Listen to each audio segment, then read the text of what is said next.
Hey there Rangers, Walter here. Today, we are going to compare the 1995 original Power Rangers movie to last year's film, and we're going to figure out which one is better, both with and without nostalgia, which one gets our Ranger blood pumping more. Let's get into it right now. We'll go into the 95 film first, and then we'll break down the 2017 film. Now, obviously, this film has a lot of nostalgic attachment with me and with a lot of people. It was a big deal when it first came out, and really capitalized on the Rangers' mega pop culture presence at the time.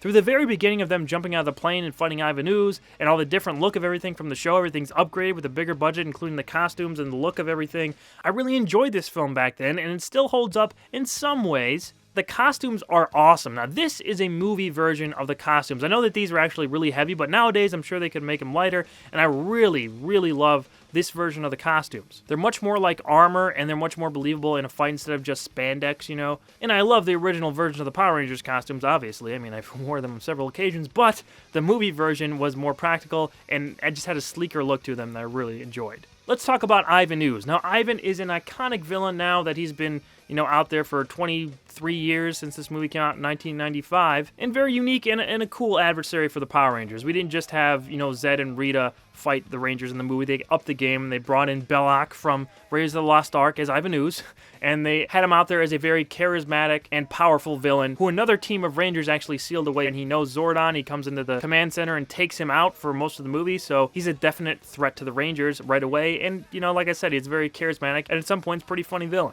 So the Rangers have to get a new source for their power, so they go to the distant planet of Phaetos, and they encounter Dulcia, which, once again, I talked about this when I reviewed the Turbo movie.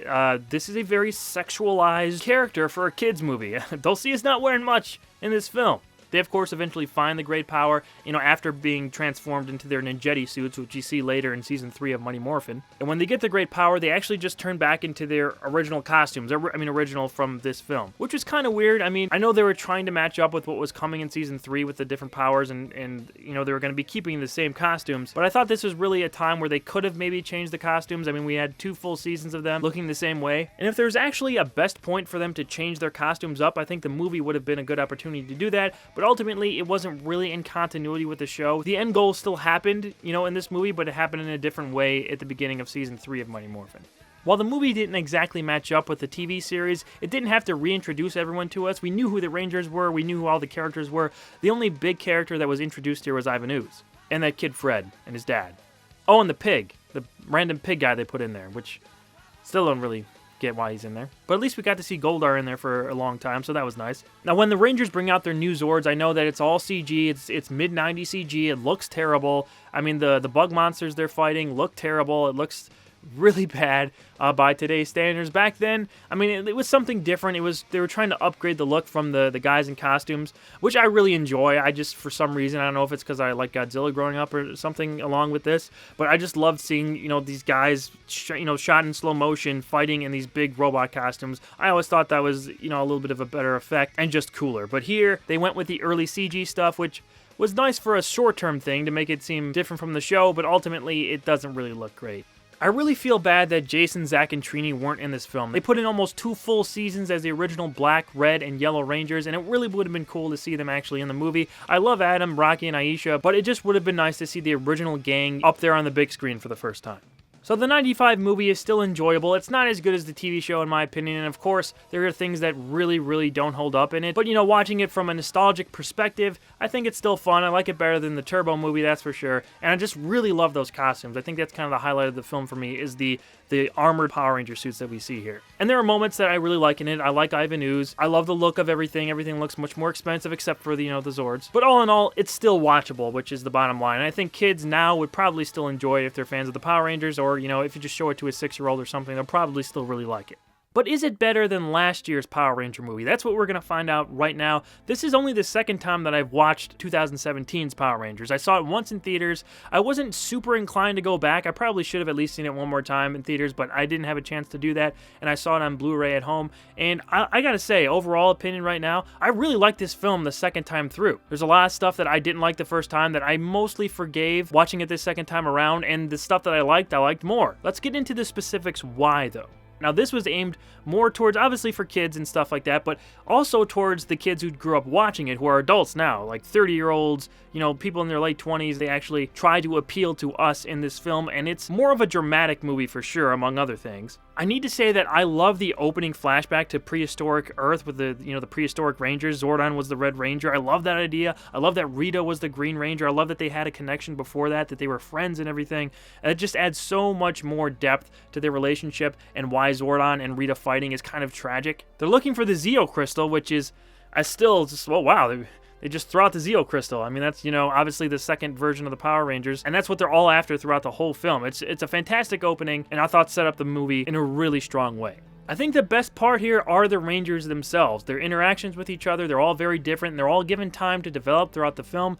You know, there's a lot of breathing room for these characters to have their own motivations, and we see why they're acting certain ways. Jason, as the Red Ranger and leader of the team, was portrayed really well here. I like that he was the football star. He's going sort of down the wrong path and meets up with the Rangers and has a purpose again. I like his arc throughout the film. Billy, I think, is the best part of the movie, period. I thought that the first time that I saw it. I know everybody made a big deal about the character being on the autism spectrum, which was a clever trait for him to have to differentiate him from the other Rangers. And while he's still the smart guy like Billy, you know, David Yost was in the original series, he's much different. He's a much different character, and I enjoyed almost everything about him. His comedic timing, his little one-liners, and his innocence, and he held the team together, and I love that he was the heart and soul of both this version of the Power Rangers and this movie in general. I want to see a sequel to this movie, and I hope it happens, still holding out hope, if for nothing else, just to see more Billy.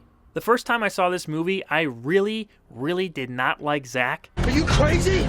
Yeah, you're crazy, but so am I! Bring that crazy girl! What's up, crazy girl? What's up, crazy girl? Well, you crazy girl. And that didn't exactly improve on this second watching, but I will say he's a little bit less annoying than I thought he was the first time I saw it, so he's more tolerable. I tolerated his presence in the movie a little bit more. I think the character has potential if they get away from him just being a dick for no reason. And I understand that he's frustrated because his mom is sick, but it just goes too far over the top. Hopefully, if there is a sequel, he'll be toned down a little bit, and I think he'll be much more enjoyable. I really like Kimberly, the Pink Ranger, in this too. She had this mean streak in her that I think served the story well and the chemistry within the Rangers. I just really liked her a lot. And like I said, with all the Rangers, she had her own arc and her own reasons for doing things, and she had her own flaws, and it was really cool to see her kind of acknowledge that and sort of have to forgive herself and move forward with the team backing her up.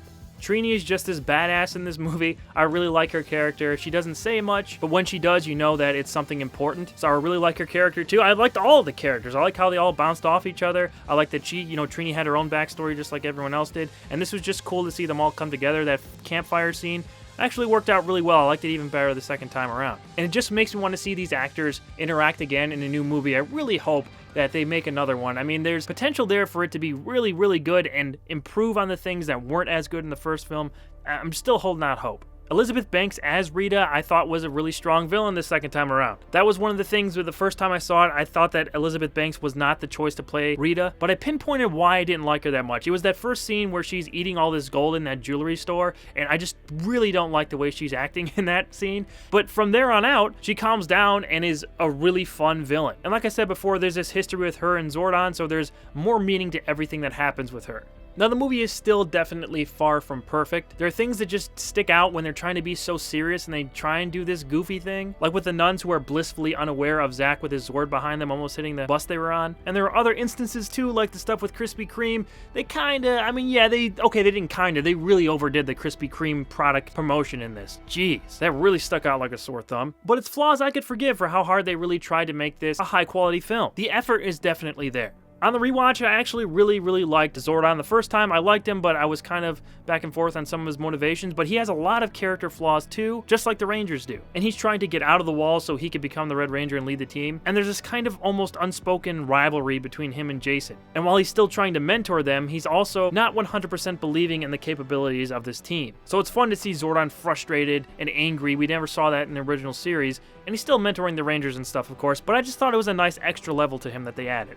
Now, the suits have grown on me a little bit. I still don't like them as much as the original movies or in the TV show. I still think it's just too busy, and they tried to over-design these suits, but they look a little bit better now that I'm used to them. I still don't like Goldar. I don't like that he's a giant, melting, non-faced monster. He's not even a character. He's just this mass of gold. And Goldar was a big character in the original series, and he was the main physical threat to all the Rangers, and his rivalry with Jason and Tommy were big parts of the original series, and I would have liked to have seen him as an actual character in this, and we could have had some really cool fights, but they didn't go that route. Maybe the biggest flaw in the movie to me. Would it have been cool if the Rangers morphed a little bit earlier? Yes, definitely. It would have been cool to see them sort of getting used to their powers maybe midway through the film instead of just at the very, very end. So that's another thing they could have maybe changed about this movie. Now, I know they're trying to establish themselves as their own thing, but they're still a Power Rangers movie, and playing the theme should have happened for a little bit longer than just like 5 seconds when the Rangers first had their Zords come out. We need the Power Ranger theme in a Power Rangers movie. Now, you played it in the credits that more went along with the original score from this film.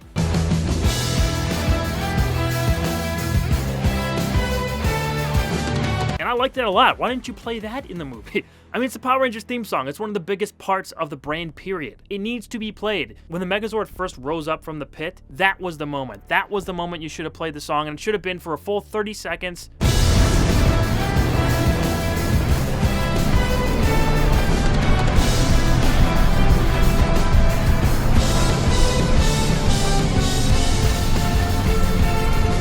That would have been fantastic, but instead, we got 5 seconds of it, and in my opinion, an out-of-place thing. That's just kind of a nitpick, but I mean, come on, it's the Power Rangers theme song. Play the damn thing. I also don't like the look of the Zords all that much. They're just kind of too plain. We could have seen a little bit more color in there, I think. A little too much gray in there for me personally. Now, I definitely liked it better the second time around. It's very enjoyable. It's not even a question that it's better than the original 95 film. I mean, let's be honest here. From a quality perspective, from a character perspective, everything is better in the 2017 version. Just from a filmmaking perspective and a script perspective, everything was put together much better here, and it had to do more. It had to reintroduce these characters as different versions of them with new actors playing them, and it did that great. It had more to do than the original film did, and it went way, way further than just trying to entertain, you know, a big group of 6-year-olds. This is a legitimately decent sci-fi action movie. Will there be a sequel? I mean, everyone is saying no, that it didn't make enough money, but there's still little glimmers of hope out there that we'll maybe get a sequel to this film, and I really want one. I really want to see a Power Rangers 2 with this team, with the addition of Tommy, which they teased at the end, and I hope it eventually happens. But removing nostalgia and all that, I definitely think that the 2017 version is a better movie than the 1995 Power Rangers effort. But what do you guys think? We've had time to process the 2017 Power Rangers movie now, so now that we've had some distance from it, we've seen it maybe a couple times at this point, do you think it's better than the 1995 version? What are your thoughts on it? Let me know in the comments below, and I'll talk to you guys right back here very soon with a new video. So thanks for watching, and I'm going to go ahead and take a look at my watch. Oh, it's morphin' time.